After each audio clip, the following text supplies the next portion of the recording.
What if I told you that for one entire month, millions of people around the world willingly give up food, water, and comfort from sunrise to sunset?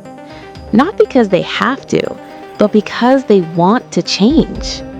Ramadan is the ninth month of the Islamic calendar. It is a month of fasting, reflection, discipline, and spiritual transformation.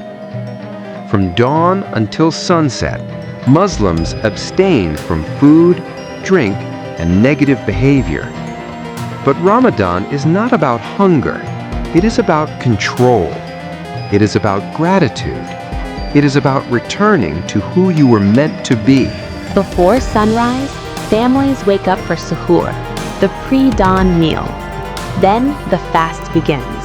No water, no food, no complaints.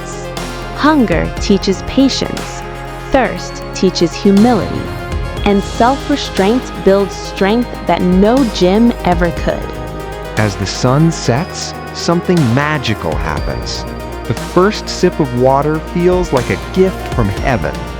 Mosques fill with worshipers, hearts soften, tears fall.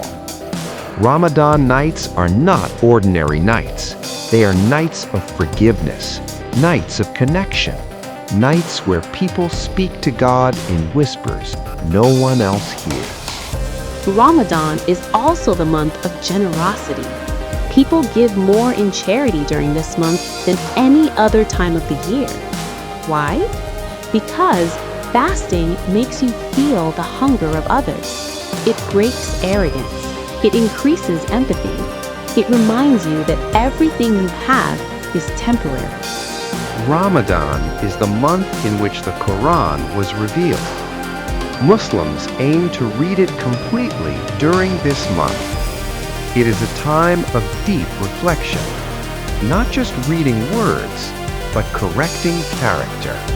From Saudi Arabia to Indonesia to Africa to Europe, millions fast together. Different languages, different cultures. One faith, one month, one purpose. Ramadan is not about starving the body. It is about feeding the soul. And when the month ends, the real question begins. Did you change? If this video helped you understand Ramadan in a new way, subscribe, share it, and let's grow together.